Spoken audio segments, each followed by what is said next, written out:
Hello dears, managerial എക്കണോമിക്സിൽ first chapter നമ്മൾ discuss ചെയ്ത് കഴിഞ്ഞിട്ടുണ്ടായിരുന്നു. നെക്സ്റ്റ് വരുന്ന സെക്കൻഡ് ചാപ്റ്റർ ആകുന്നു ഡിമാൻഡ് ആൻഡ് സപ്ലൈ. അപ്പോൾ നിങ്ങൾ ഫസ്റ്റ് ചാപ്റ്ററിൽ വരുന്ന ഇമ്പോർട്ടൻറ്റ് ക്വസ്റ്റ്യൻസ് ഒക്കെ ഡിസ്കസ് ചെയ്തു, അത് നല്ലപോലെ പഠിക്കുക, റിവിഷൻ ചെയ്യുക. ഇനി സെക്കൻഡ് ചാപ്റ്ററിൽ വരുന്നത് ഡിമാൻഡ് ആൻഡ് സപ്ലൈ. അപ്പോൾ നമുക്കറിയാം ഏതൊരു ബിസിനസ് ഫേംസിൻ്റെയും സക്സസ് എന്ന് പറയുന്നത് അവിടുത്തെ കസ്റ്റമേഴ്സാണ്. അപ്പോൾ കസ്റ്റമേഴ്സിൻ്റെ ഇടയിൽ നല്ലൊരു അല്ലെങ്കിൽ കസ്റ്റമേഴ്സിൻ്റെ ഇടയിൽ അവരുടെ ആഗ്രഹവും നീഡ്സും വാൺസും സാറ്റിസ്ഫൈ ചെയ്താൽ മാത്രമേ എന്ത് ചെയ്യുള്ളൂ, ആ ഒരു ബിസിനസ്സിന് പിടിച്ചു നിൽക്കാൻ കഴിയുള്ളൂ. അപ്പോൾ കസ്റ്റമേഴ്സിൻ്റെ ഇടയിൽ എന്തുണ്ടായിരിക്കണം, ആ അവരുടെ ബിസിനസ്സിൻ്റെ പ്രൊഡക്റ്റ് വാങ്ങിക്കാനുള്ള ഒരു ആഗ്രഹവും അത് നൽകാനുള്ള കഴിവൊക്കെ ആർക്കുണ്ടായിരിക്കണം, ഈ ഒരു കസ്റ്റമേഴ്സിന് ഉണ്ടായിരിക്കണം. അത് തന്നെയാണ് അവിടെ ഡിമാൻഡ് എന്ന് പറയുന്നത്, വളരെ ഈസി ആയിട്ട് പറയുകയാണെങ്കിൽ. അപ്പോൾ നമുക്ക് എന്താണ് എക്കണോമിക്സിൽ ഡിമാൻഡ് എന്ന് പറയുന്നത്? A desire which is backed by willingness to pay and ability to pay is called demand in economics. അതായത് ഒരു ആഗ്രഹമാണ്, അതെന്താ പറയുന്നത്, വില്ലിംഗ്നെസ് ടു പേ നൽകാനുള്ള അല്ലെങ്കിൽ ക്യാഷ് നൽകാനുള്ള ഒരു സമ്മതം, അതുപോലെ തന്നെ അത് നൽകാനുള്ള കഴിവും, അതാകുന്നു എന്തിൽ പറയുന്നത്, ആ ഒരു ക്യാഷ് നൽകാനുള്ള ആഗ്രഹവും അല്ലെങ്കിൽ ആ ഒരു പ്രൊഡക്റ്റ് വാങ്ങാനുള്ള ആഗ്രഹവും അത് നൽകാനുള്ള കഴിവും കൂടിച്ചേരുമ്പോൾ എന്ത് പറയാം, നമുക്കിവിടെ ഡിമാൻഡ് എന്ന് പറയാം. ഒന്നും കൂടി ഈസി ആയിട്ട് പറയുകയാണെങ്കിൽ demand is the result of strong desire, അതായത് വളരെ ശക്തിയായിട്ടുള്ളൊരു ആഗ്രഹം, അതുപോലെ തന്നെ പ്ലസ് എബിലിറ്റി ടു പേ, അതായത് പർച്ചേസിങ് പവർ, അത് വാങ്ങാനുള്ള കഴിവ്, അതായത് ക്യാഷ്, എബിലിറ്റി ടു പേ, അതുപോലെ പ്ലസ് വില്ലിംഗ്നെസ് ടു പേ, എന്താണ് അതിന് നൽകാനുള്ള ആ ഒരു ക്യാഷ് നൽകാനുള്ള ഒരു സമ്മതവും കൂടി ചേരുമ്പോഴാണ് എന്ത് പറയുന്നത്, അതിന് ഡിമാൻഡ് എന്ന് പറയുന്നത്. ഇപ്പോൾ ഒരു എക്സാമ്പിൾ പറയുകയാണെങ്കിൽ, ഇപ്പോൾ നിങ്ങൾക്ക് എന്താണ് അല്ലെങ്കിൽ ഒരു ഷർട്ട് വാങ്ങുകയാണെങ്കിൽ, എക്സാമ്പിൾ പറയുകയാണെങ്കിൽ ഒരു ഷർട്ട് വാങ്ങുമ്പോൾ ആദ്യം നമുക്ക് എന്ത് വേണം, ആ ഒരു ഷർട്ട് വാങ്ങണമെന്നുള്ള അല്ലെങ്കിൽ ആ ഷർട്ട് നമുക്ക് പർച്ചേസ് ചെയ്യണമെന്നുള്ള സ്ട്രോങ് ഡിസയർ, ആഗ്രഹം വേണം. പിന്നെന്ത് വേണം, അത് വാങ്ങാനുള്ള കഴിവ് വേണം നമുക്ക്, അതായത് ക്യാഷ് വേണം. പിന്നെന്താ പറഞ്ഞത്, ആ ക്യാഷ് കൊടുക്കാനുള്ള സമ്മതവും വേണം. അപ്പോൾ ഈ ഒരു 3 കാര്യവും കൂടി ചേർന്നാലാണ് എന്ത് പറയുന്നത്, ഡിമാൻഡ് എന്ന് പറയുന്നത്. According to Professor Hibden, demand means the various quantities of goods that would be purchased per time period at different prices in a given market. അതായത് വ്യത്യസ്ത പ്രൈസസിൽ ഒരു ഗിവൺ മാർക്കറ്റിൽ വ്യത്യസ്ത ഗുഡ്സ് വാങ്ങുന്ന ആ ഒരു ക്വാണ്ടിറ്റീസിന് നമുക്ക് എന്ത് പറയാം, വാരിയസ് ക്വാണ്ടിറ്റീസ്, ആ ഗുഡ്സിൻ്റെ വാരിയസ് അളവുകളെ നമുക്ക് എന്ത് പറയാം, ഈ ഒരു ഡിമാൻഡായിട്ട് പറയാം. ഈ അദ്ദേഹം ഒരു ഡെഫിനിഷൻ ചെയ്തിട്ടുണ്ട്.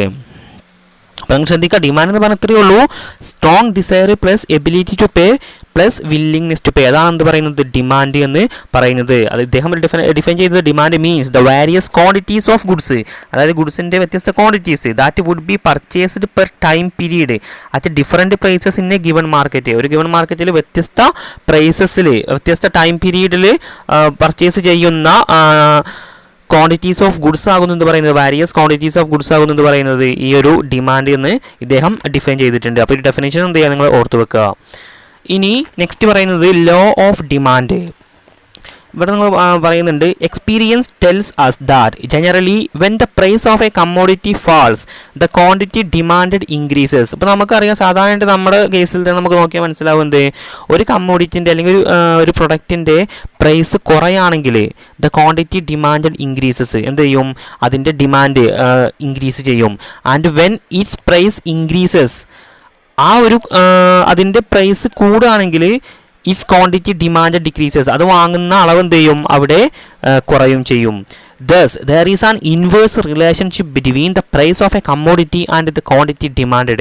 അതുകൊണ്ട് തന്നെ ഈ ഒരു പ്രൈസ് ഓഫ് എ കമ്മോഡിറ്റി, ഒരു കമ്മോഡിറ്റിൻ്റെ പ്രൈസും അതുപോലെ തന്നെ അത് ക്വാണ്ടിറ്റി, അതിൻ്റെ ക്വാണ്ടിറ്റി ഡിമാൻഡും ക്വാണ്ടിറ്റിയും തമ്മിൽ എന്ത് ചെയ്യുന്നുണ്ട്, അല്ലെങ്കിൽ ഡിമാൻഡും തമ്മിൽ എന്ത് ചെയ്യുന്നുണ്ട്, ഇൻവേഴ്സ് റിലേഷൻഷിപ്പാണ് അല്ലെങ്കിൽ ഓപ്പോസിറ്റ് റിലേഷൻഷിപ്പാണ് ഉള്ളത്. പ്രൈസ് കൂടിയാൽ ഡിമാൻഡ് കുറയും. In economics this relationship is known as law of demand. അതാണ് എന്ത് പറയുന്നത്, ആ ഒരു ലോ ഓഫ് ഡിമാൻഡ് എന്ന് പറയുന്നത്, ആ ഒരു ഇൻവേഴ്സ് റിലേഷൻഷിപ്പ്. പ്രൈസ് ഇൻക്രീസ് ചെയ്താൽ ഡിമാൻഡ് കുറയും, അതുപോലെ തന്നെ പ്രൈസ് ഡിക്രീസ് ചെയ്താൽ, പ്രൈസ് കുറഞ്ഞാൽ എന്ത് ചെയ്യും, ഡിമാൻഡ് ക്വാണ്ടിറ്റി ഡിമാൻഡ് കൂടും. അപ്പം the law of demand states that higher price lower quantity will be demanded. അതായത് കൂടുതൽ പ്രൈസ് എന്ത് ചെയ്യും, കുറഞ്ഞ നല്ല ഹയർ പ്രൈസ് ആണെങ്കിൽ അവിടെ എന്ത് ചെയ്യും, കുറവ് ക്വാണ്ടിറ്റി ആയിരിക്കും അവിടെ ഉണ്ടായിരിക്കുക, അല്ലെങ്കിൽ കുറവ് ഡിമാൻഡ് ആയിരിക്കും ഉണ്ടായിരിക്കുക.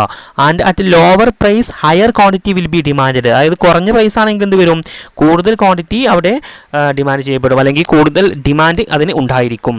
അതർ തിങ്സ് റിമൈനിങ് ഈക്വൽ, മറ്റുള്ള കാര്യങ്ങളൊക്കെ ഈക്വൽ ആണെങ്കിൽ അല്ലെങ്കിൽ കോൺസ്റ്റന്റ് ആണെങ്കിൽ, ഇപ്പോൾ കസ്റ്റമേഴ്സിൻ്റെ ടേസ്റ്റും പ്രിഫറൻസ് ഒക്കെ മാറുകയാണെങ്കിൽ എന്ത് വരും, അവിടെ ഈ ഒരു ലോ ഓഫ് ഡിമാൻഡ് സൂട്ടബിൾ ആവില്ല. അപ്പോൾ മറ്റുള്ള കാര്യങ്ങളൊക്കെ ഈക്വൽ ആണെങ്കിൽ എന്ത് ചെയ്യും, ഈ ഒരു ലോ ഓഫ് ഡിമാൻഡ് ആയിട്ടുള്ള പ്രൈസ് കുറഞ്ഞാൽ ക്വാണ്ടിറ്റി അല്ലെങ്കിൽ ഡിമാൻഡ് കൂടും, പ്രൈസ് കൂടിയാൽ ഡിമാൻഡ് കുറയും എന്നുള്ള ഈ ഒരു ലോ ഓഫ് ഡിമാൻഡ് വർക്കൗട്ട് ചെയ്യും. അപ്പോൾ according to Samuelson, law of demand states that people will buy more at lower prices and buy less at higher prices.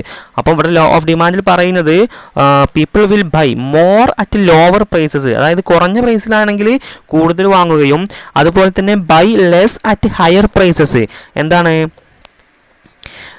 Less കുറവ് വാങ്ങുകയും എങ്ങനെ ഹയർ പ്രൈസ് ആണെങ്കിൽ കുറവായിട്ട് എന്ത് ചെയ്യുക അവർ വാങ്ങുകയും ചെയ്യുന്നു എന്നുള്ളതാണ് ഈ ഒരു സാമുവൽസൺ പറയുന്നത്. The relationship described by the law of demand is an inverse or negative relationship because the variables move in opposite directions. അതായത് ഈ ഒരു ലോ ഓഫ് ഡിമാൻഡിൽ എന്താണ് പറയുന്നത്, ഇൻവേഴ്സ് റിലേഷൻഷിപ്പാണ് പറയുന്നത്.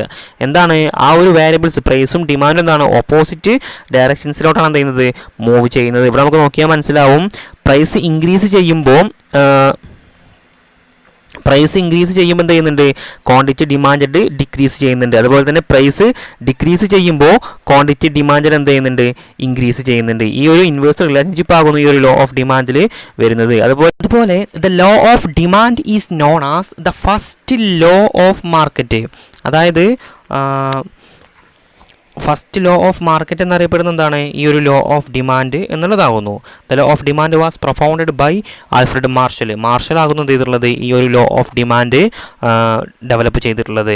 അപ്പോൾ ഇത്തരം കാര്യങ്ങൾ എന്തായാലും നിങ്ങൾ മനസ്സിലാക്കി വെക്കുക. അപ്പം ഇന്ന് ഡിസ്കസ് ചെയ്തിട്ടുണ്ടായിരുന്നത് എന്താണ് ഡിമാൻഡ് പറഞ്ഞു. ഡിമാൻഡ് എന്ന് പറയുന്നത് നിങ്ങൾ എന്താ ഈ ഒരു മീനിങ് പഠിച്ചു വെക്കുക. Demand is the result of strong desire plus ability to pay, അതായത് purchasing power plus willingness to pay, അതാണ് എന്ത് പറയുന്നത് ഡിമാൻഡ് എന്ന് പറയുന്നത്. അതുപോലെ തന്നെ ലോ ഓഫ് ഡിമാൻഡ് നമ്മൾ പറഞ്ഞു എന്താണ് the inverse relationship between price and quantity demand. ആ ഒരു റിലേഷൻഷിപ്പ് ആകുന്നു എന്ന് പറയുന്നത് ലോ ഓഫ് ഡിമാൻഡ് എന്ന് പറയുന്നത്. പ്രൈസ് ഇൻക്രീസ് ചെയ്യുമ്പോൾ ക്വാണ്ടിറ്റി ഡിമാൻഡ് കുറയും, പ്രൈസ് ഡിക്രീസ് ചെയ്യുമ്പോൾ ക്വാണ്ടിറ്റി ഡിമാൻഡ് കൂടും എന്നുള്ളത്. അപ്പോൾ നല്ലപോലെ ഇത് മനസ്സിലാക്കി വെക്കുക.